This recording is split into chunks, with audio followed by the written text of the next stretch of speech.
Ya, Assalamualaikum warahmatullahi wabarakatuh. Perkenalkan, nama saya Ahmad Ahwarizmi, NIM 2019 1011 0311 037. Di sini saya akan menjelaskan atau mempresentasikan mengenai surat perjanjian arbitrase antara perselisihan pemerintah Indonesia dengan PT NTT. Dalam surat arbitrase ini ada beberapa bagian. Yang pertama mengenai pemohon. Di sini pemohonnya adalah bernama Joseph Suwardi, beralamat Jalan Ahmad Yani, nomor 32, Kota Malang, Provinsi Jawa Timur, dengan nomor KTP atau NIK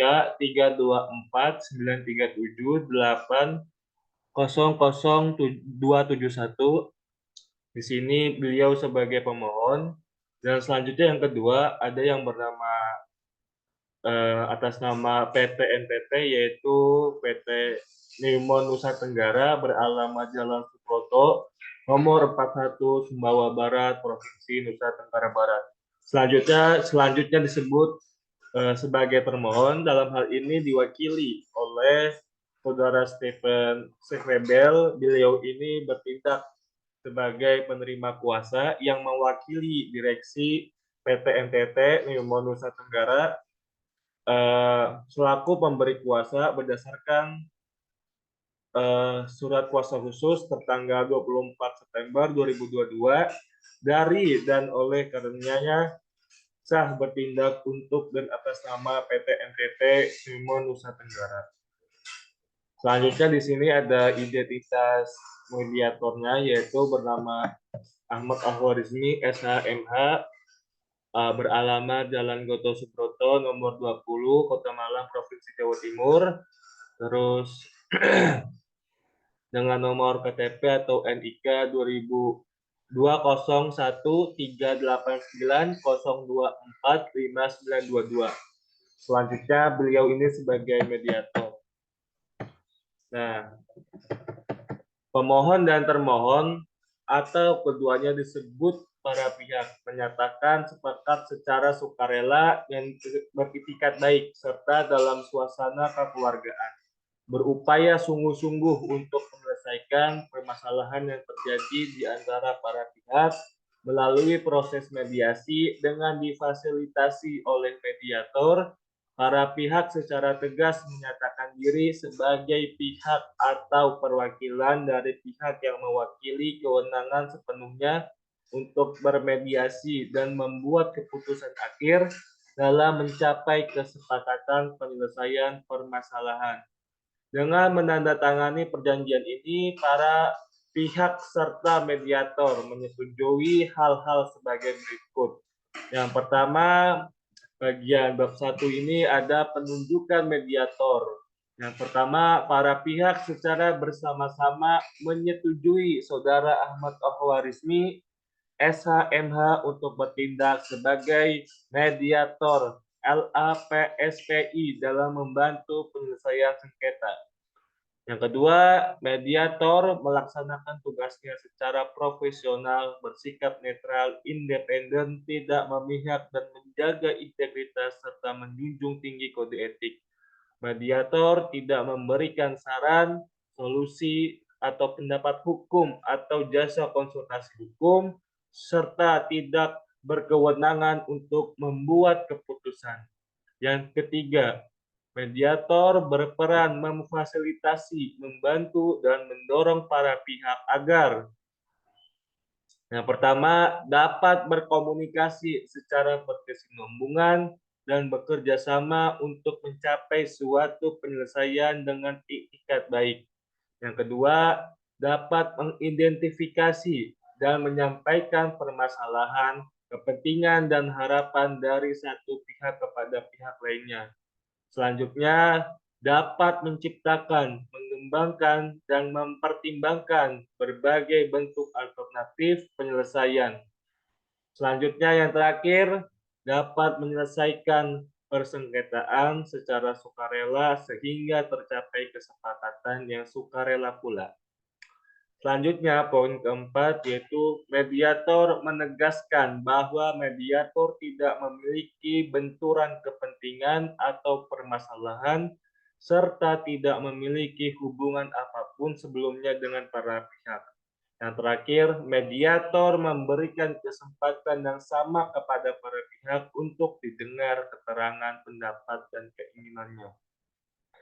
Selanjutnya pada bab kedua, pada bagian kedua, pengungkapan informasi dan kerahasiaan.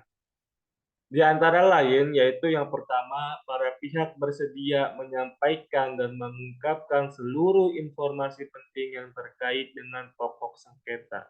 Yang kedua, segala bentuk informasi, komunikasi, negosiasi, dan pernyataan baik tertulis maupun lisan yang dibuat dalam proses mediasi baik di antara para pihak maupun di antara masing-masing pihak dengan mediator akan diperlakukan sebagai informasi yang bersifat tertutup dan rahasia, serta tidak dapat dipergunakan sebagai bukti dalam forum apapun termasuk namun tidak terbatas dalam forum adjudikasi atau arbitrase.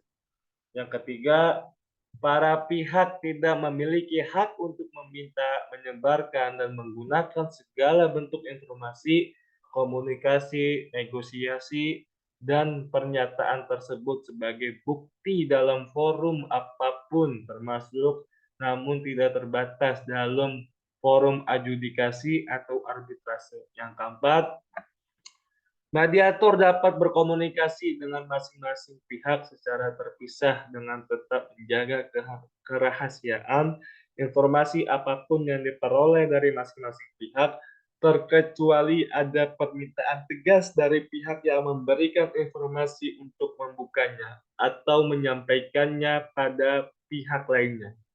Yang kelima, para pihak tidak memiliki hak untuk meminta mediator sebagai saksi untuk forum penyelesaian sengketa lainnya, termasuk namun tidak terbatas dalam forum adjudikasi atau arbitrase. Selanjutnya pada bab 3 di sini ada kesepakatan perdamaian. Ada beberapa kesepakatan perdamaian dalam surat perjanjian arbitrase ini. Yang pertama adalah permasalahan yang berhasil diselesaikan oleh para pihak akan dituangkan dalam kesepakatan perdamaian yang formal secara tertulis dalam bentuk di bawah tangan atau akte notaris atau putusan perdamaian dari pengadilan. Kesepakatan perdamaian yang dihasilkan dari proses mediasi adalah kesepakatan sukarela dan bukan merupakan rekomendasi atau keputusan mediator. Kesepakatan perdamaian bersifat final dan mengikat para pihak untuk dilaksanakan dengan itikat baik dan terhadap kesepakatan perdamaian tersebut tidak dapat diajukan perlawanan atau bantahan. Yang ketiga, kesepakatan perdamaian ditandatangani oleh para pihak dan direalisasikan dengan penuh itikat baik serta kesukarelaan para pihak. Yang keempat, kesepakatan perdamaian akan menimbulkan hak dan kewajiban bagi para pihak. Karenanya, sebelum menandatangani kesepakatan perdamaian, para pihak memastikan telah mengkaji dan memahami terlebih dahulu seluruh isi kesepakatan perdamaian. Yang kelima, kesepakatan yang dilakukan oleh pemerintah Indonesia dengan PT NTT adalah bahwa menjalankan keputusan United Nations Commission on International Trade Law dan Majelis Arbitrase yang terdiri dari panel yang dikenal secara internasional memerintahkan PT NTT untuk melaksanakan ketentuan pasal 24 kontrak karya. Mereka juga menyatakan bahwa PT NTT telah melakukan pelanggaran perjanjian, memerintahkan kepada PT NTT untuk melakukan divestasi 17% saham yang terdiri dari divestasi tahun 2006 sebesar 3% dan 7% tahun 2007 kepada pemerintah daerah, sedangkan untuk tahun 2008 sebesar 7% kepada pemerintah Republik Indonesia. Semua kewajiban tersebut harus dilaksanakan dalam waktu 180 hari sesudah tanggal putusan arbitrase. Selain itu, saham yang divestasikan harus bebas dari gadai dan sumber dana untuk pembelian saham tersebut bukan menjadi urusan PT NTT. Yang keenam, Nimon juga harus menggantikan biaya-biaya yang sudah dikeluarkan oleh pemerintah untuk kepentingan arbitrase dan harus dibayar dalam waktu tempo 30 hari sesudah tanggal putusan arbitrase.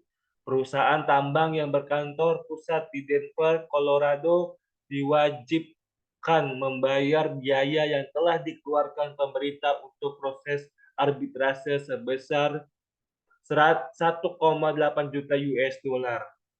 Yang ketujuh, divestasi saham.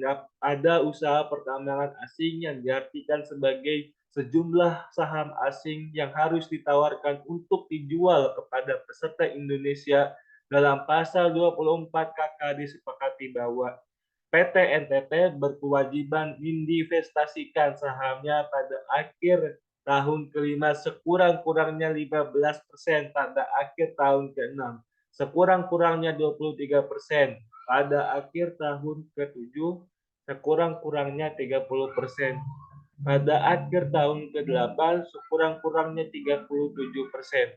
Pada akhir tahun ke-9, sekurang-kurangnya 44%, dan pada ke-10, tahun ke-10, sekurang-kurangnya 51%. Yang terakhir, semua kewajiban dari perusahaan menurut pasal 24 ayat 4 KK akan dianggap dilaksanakan segera sesudah tidak kurang dari 51% yang diterbitkan dan yang ada pada waktu itu ditawarkan kepada dan dibeli oleh peserta Indonesia. Selanjutnya pada bab terakhir yaitu bab keempat, pembebasan tanggung jawab.